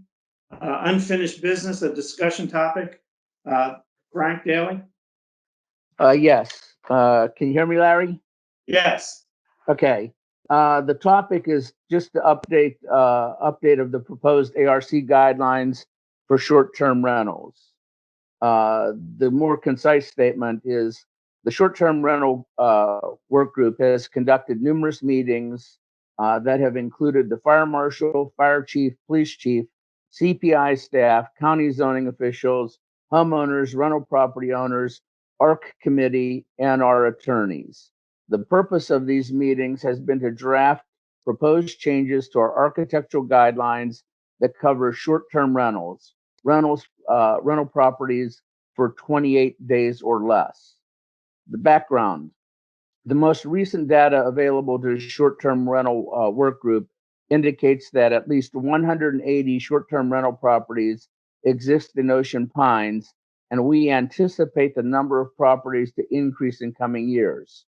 Although the vast majority of these properties cause no problems whatsoever, a small number have caused extreme problems to the neighboring homes that have resulted in repeated complaints of excessive noise, unsightly trash, lewd behavior, parking issues, and generally disturbing the peace of the neighborhood. The STR work group has worked with the above stakeholders to draft ARC guideline changes that strike a balance between property owner rights and responsibilities, maintaining peace and calm in neighborhoods, and maintaining homeowner values. The attached is the semifinal document that has been sent to our attorneys for their final review. So the whole purpose, the board has had this document for, I believe, at least 2 weeks. Our attorneys have had it for 1. Just wanted everybody, and I wanted to include it in a board package, and it has been posted online on some media, but I wanted to be as, I guess, transparent is the word, or let people know as much as possible what has been done and what is now entering the final stages. Because where this document sits right now, the course for it to be completed is this. The attorneys will give hopefully their final comments, and they've seen this document a couple times before. Once that is incorporated in writing, it goes back to ARC, who will give their final approval, and then it will come to the board. Now, that could happen in the March meeting, or it could happen in a special meeting before then. Once that's done, that governs short-term rental properties in Ocean Pines. We will take an additional step to approach the county commissioners to ask them to incorporate this in the county code for Ocean Pines, which will give another potential level of enforcement if we have somebody that violates the guidelines. Any questions?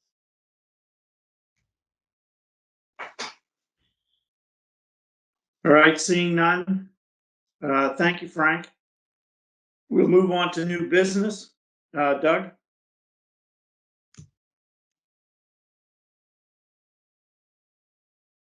You're muted, Doug. Apologies. I move to establish a 6% interest rate for delinquent assessment fees for the fiscal 2021-2022 budget. The purpose and effect is the establishment of an interest rate for delinquent assessment fees is required in Section 12D of the Declarations of Restrictions, and the background is this action is required on an annual basis per our governing documents. Is there a second? Second. Any discussion? Just one for me. This 6% has been consistent over the past several years.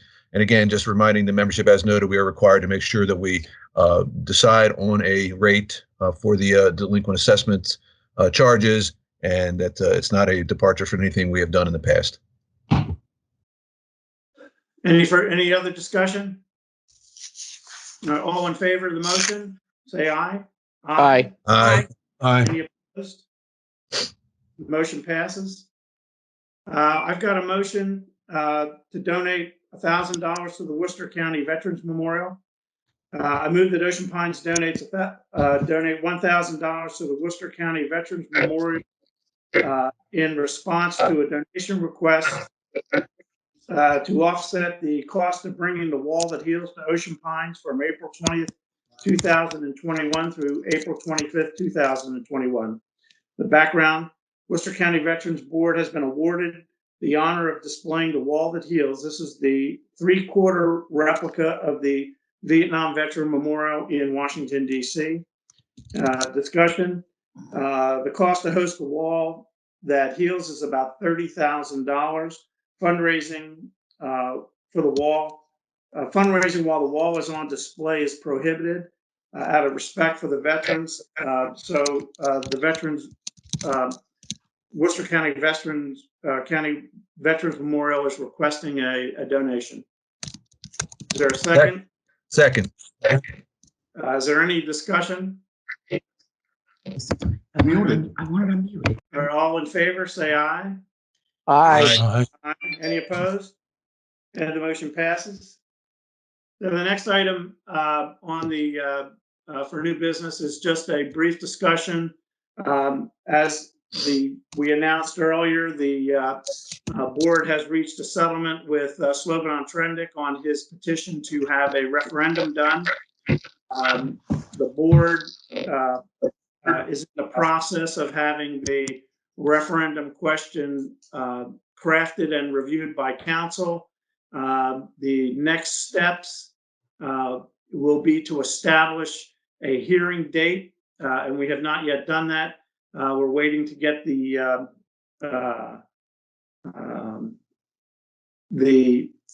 crafted referendum question done and a statement from the board in regard to our position.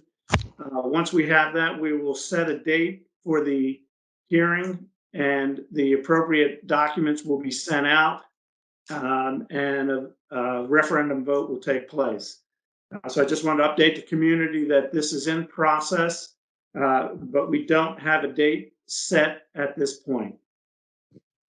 Larry, could I add one? I've gotten a couple personal emails about this. Just to clarify, Doug, you can jump in here too, that the establishment of the $100,000, or I'm sorry, of the $1 million cap is not complete at this time. It is the referendum that we will put before the public to determine if that's the direction we will be going. So people are saying, is $1 million cap in place right now? And the answer to that is no. No, this referendum will be to change the bylaws, which now allows for 10% of the 20%. 20%, I'm sorry, of our annual assessment for the board to be able to and having it locked in at $1 million. So no, it's the settlement was to agree to do the referendum, nothing more. Okay, the next item is a motion by me for mosquito control. This is a motion to approve a proposed single source contract through the Maryland Department of Environment not to exceed $19,000. The annual expense estimate exceeds GM authority, therefore requires board approval. Annual mosquito control is part of the operational aspects of OPA and is done in conjunction with the Worcester County and state of Maryland. Do I have a second to the motion? Second. Any discussion? Yeah, Larry, I have a question. Are the specifics of those services detailed somewhere on our website or in any documents related to this proposal? Yes. I get a lot of questions about how often mosquito abatement happens and comments about the effectiveness. Yeah, there was a letter from the Department of Agriculture attached with the motion. I'm reading through it now to see if it gives the specifics. Yeah, I read that, and the specifics are not in that. Right. Yeah, I'm not sure exactly how many times a week, Colette, if that's what your question is, but we know it occurs in the evenings, early morning hours. I'm not sure exactly how many times a week they get out and spray. Could we get that information? I'm not going to want to hold up a passage of this motion, but I would like the information so that I can respond to member questions when this comes up. Okay. Thanks. Any other discussion? Are all in favor of the motion, say aye. Aye. Aye. Any opposed? The motion passes. Doug? Yeah, per the amended agenda, I am going to change the numbers in the motion as it's been presented to include some updated numbers that were worked out in some discussions we had recently. So the motion reads, as I stand, the motion reads that the move that the board of directors approves the recommended budget for the fiscal year 2021-22, which reflects total revenues of $15,956,299. That number needs to be updated to that's the updated number. The original number was $16,173,000. So the new total revenue should read $15,956,299. The original motion said operating expenses of $13,193,703. The new motion should read $13,024,180. The bulkhead and drainage repair replacement expenditures originally was at 1.415721. That has been reduced to 1,368,221.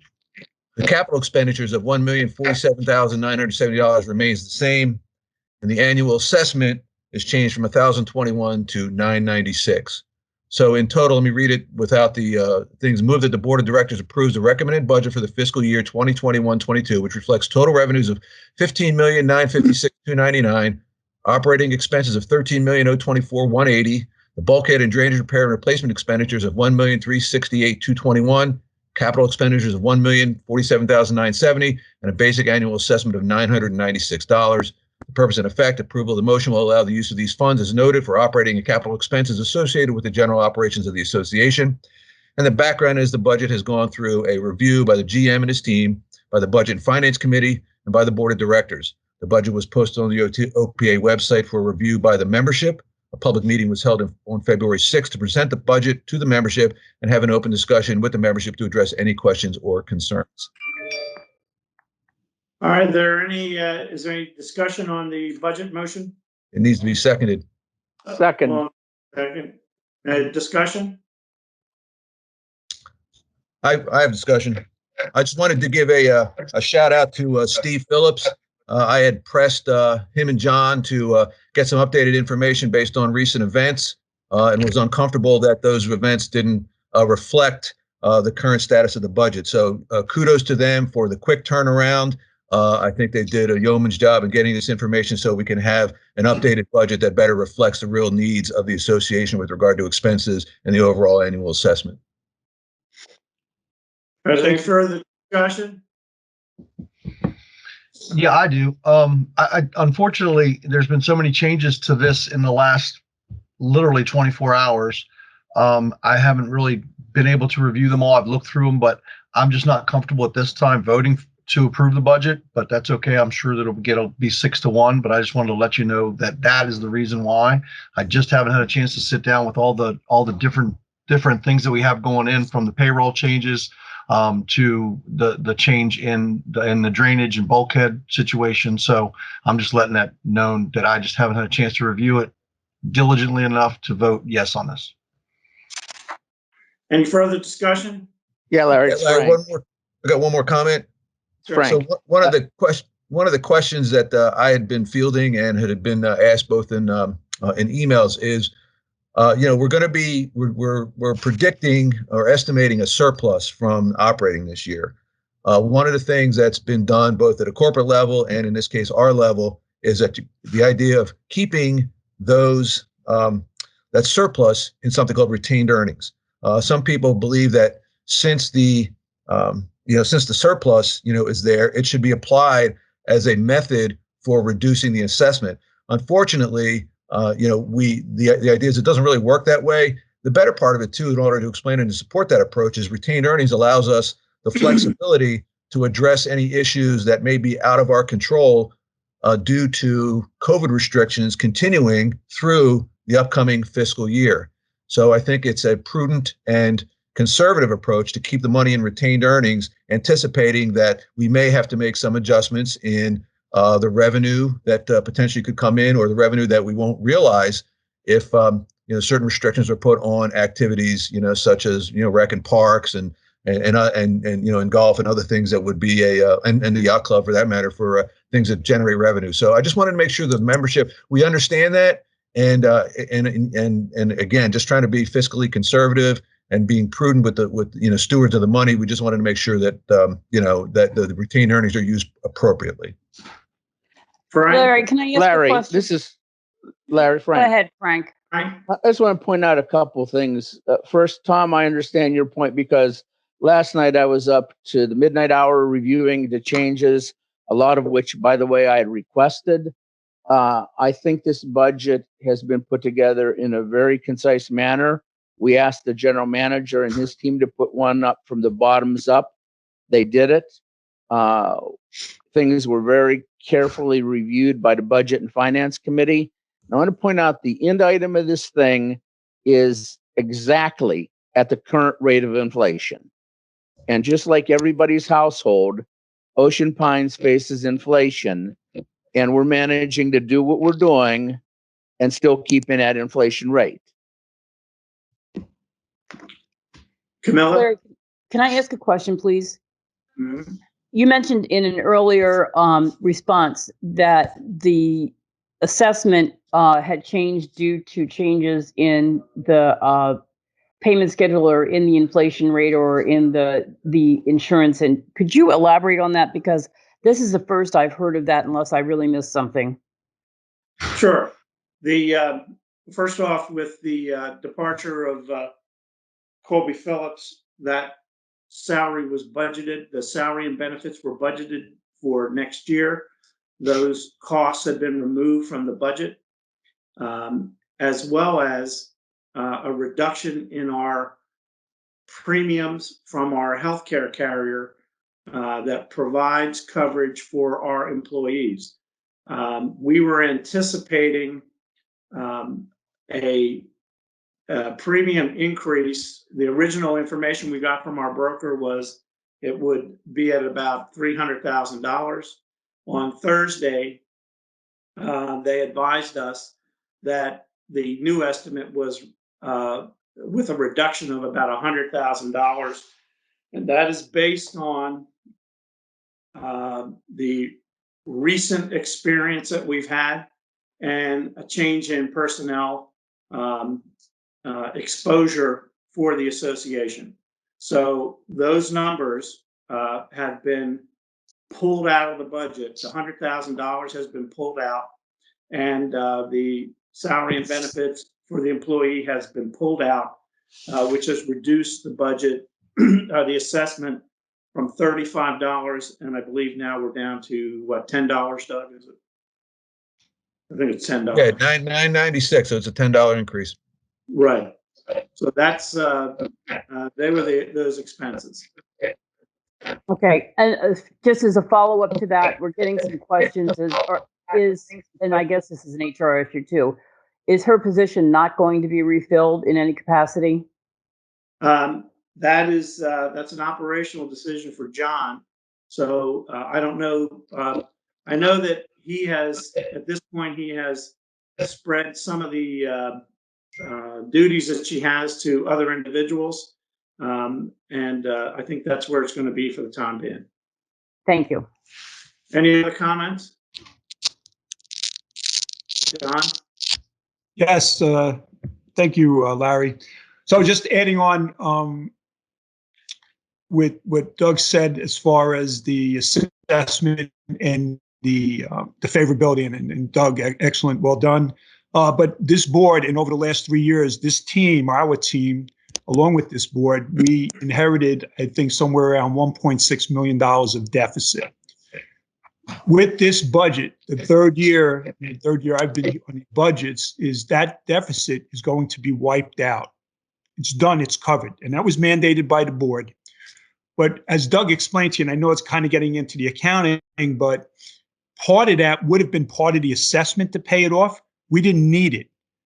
And we believe by going with the favorability at the end of the year, the operating deficit will be zero. So this board, over the last 3 years, and your team, we've covered that 1.6. And there wasn't, the last two budgets, there was nothing in the assessment for that. We worked off the favorability generated by the team and the board. So I just wanted to add that on the already excellent explanation that Doug gave. And then, as far as with Larry, and what was different is basically just two or three items from the other day. Is one, the elimination of a position. Two, in this budget. Two, the medical premiums, which, look, it's part of a process. So we had to go with estimates. It was reduced. We had a meeting with our brokers the other day, just yesterday, the day before, and they said we can, odds are the premiums are going to come in less than 100,000. So it just had to be spread. So right there, you have 220,000 plus on the depreciation. Steve had gone back and tried to calculate and save every dollar, and I think he came up with somewhere like $40,000. So that's the changes. That's it, and that brought us down from, I believe it was $35 assessment increase to the 10 that Doug mentioned. So that was it. Hopefully that ties it together for everybody. Outside of that, Larry, I'm good. And I have a comment to make on this. You know, the board received a whole bunch of emails from community members about not going forward with this vote because it was, you know, for various reasons. But I just want to make a couple comments on that issue. First off, the members of the community need to understand that part of this budget reflects the state mandated increase to the minimum hourly wage again this year that we're required to factor into the budget. So that's part of the salary increase number that is reflected. The other issue that concerns me a bit, two things. First off, the comment that has been made that we can just not put money aside in our replacement reserve account for the depreciation. As Doug mentioned earlier, this board and previous board made a commitment that we are not going to let, as best we can, this community be put into a position where if something happens, we don't have the money put aside in our replacement reserves that we should have to replace items that occur. Now, you know, you look at the, we can go back to the yacht club. For 40 years, the money was not appropriately put aside to have the replacement costs for that yacht club in our reserves. Same thing with the country club. Same thing with the cart barn. The method to keep assessments low in the past has been to avoid putting money into our replacement reserves, and on top of that, not doing the appropriate maintenance on the buildings that we have. After having the DMA study done, which determines how much depreciation our capital items on the capital items every year, as Doug mentioned earlier, we made a commitment to try to have that number at 22 to 24% of our total value of our capital assets. We are working towards that. Even with the money that we have spent over the last couple of years, we are working to get to that goal. So this idea that we should not be putting money away for the future is what got us into trouble in the past. And I know this board and boards, the prior board, did not agree with that approach.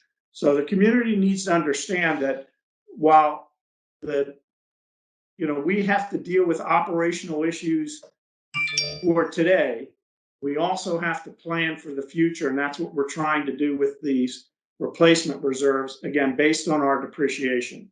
And as John mentioned also, this budget did not contemplate what the losses could be if the COVID restrictions remain like they were for last summer. We don't know, and we just can't take the chance that that everything is going to open up. At this point, we just don't know. And the other item is we continue to get this false narrative that we have $10 or $14 million sitting in the bank, so we should just spend that money. That, if you looked at Doug's projection on our reserves, by the end of this fiscal year, we're projecting we're going to have total reserve dollars of just over $5 million. This is a $16 million operation. That $5 million, in my opinion, is still not adequate, and it's our job to try to get that number to where it should be appropriately. So that's the comments I have on the budget. Does anybody else have any further comments before we vote? Okay, all in favor of the motion to approve the 2021-22 budget, say aye. Aye. Aye. Aye. Aye. Any opposed? Aye. Okay, and the budget passes. The next item is an update on the Communication Advisory Committee. Colette? Yes, I wanted to just update the community on some things that are impacting them or will impact them. The Communications Advisory Committee had been working on the Virtual Residence Academy. Julie Malinowski of John's communications team is leading that effort, which is a staff-driven effort. And she reported in our last communications meeting that the rollout of that will be early spring prior to the election. And I certainly encourage the members to keep on the watch for that, because I think it's going to provide some excellent information for people who may consider stepping up and participating either in our advisory committees or running for the board. Secondly, I wanted to update everybody on the electronic sign initiative that came out of discussions in the communications committee. The county council, with the support of Commissioners Bunting and Bertino, unanimously approved the text amendment that would support us being able to go forward with this. Obviously, there are many steps involved in going from the approval process, the text amendment, to actually making any change to our signage in the community. But I want to thank Brian Reynolds, Cheryl Jacobs, and Jenny Cropper-Rines for their leadership on this, and for Josh Davis's staff support.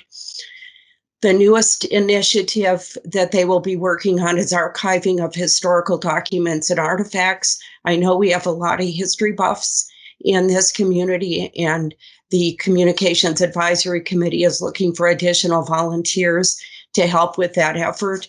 They're looking at digital, video, various forms of archiving this information so that it's available to the public. The other thing I want to report is that the YouTube channel is an important resource to the association from a communication standpoint that is currently underutilized, largely because we have a few subscribers. We presently have 250 odd, give or take, subscribers. If we get to 1,000 subscribers, we'll have much more functionality, including the ability to live stream our meetings when our meetings go back to in-person format. So I encourage the membership to subscribe to our YouTube channel so that we can get those numbers up and get more full functionality of that. That concludes my update. Thank you. Okay, the last item on the agenda is the appointments to the committees. I'll read them all, and if we can have a motion to approve them all when I'm done reading that, that would be the best way to go, I think. We've got Gail Keeling, first-term racket, Patricia Felix, first-term racket sports, Patsy Workman, first-term racket, Susan Morris, first-term racket, Catherine Stone, first-term racket, Karen Kaplan, first-term racket, Rhett Parsons as chairman of racket, Donald Bonifed, first-term budget and finance, Debbie Bennington, communication, Jenny Cropper-Rines, communication, Cheryl Jacobs, chairman, communications, and Bert, I think it's McGarry, co-chair of the strategic planning committee. And before we vote on this, I did want Colette to talk briefly about having a co-chair for the strategic planning committee. Yes, the issue that we're having is that the job of chairing that committee is a pretty big one, given the charge of the committee. And the chair, Mo Delcher, who has good experience and knowledge in the area of strategic planning has requested help in leading that committee.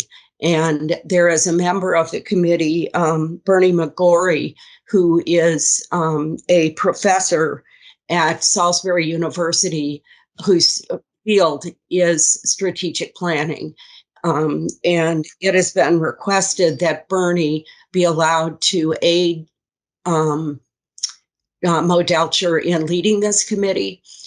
Based on the contributions that he's made in the discussions of the committee, I think this is an excellent plan, and I think it will spread the burden in a way that will be more functional for the committee and for Mo, the current leader. And just a point of order, our governing documents actually allow for this condition, so we don't have to do anything special. We can move forward with having a co-chair for that committee. Okay. Thanks, Doug. So is there a motion to approve the appointments? So moved. Is there a second? Second. Any discussion? All in favor? Aye.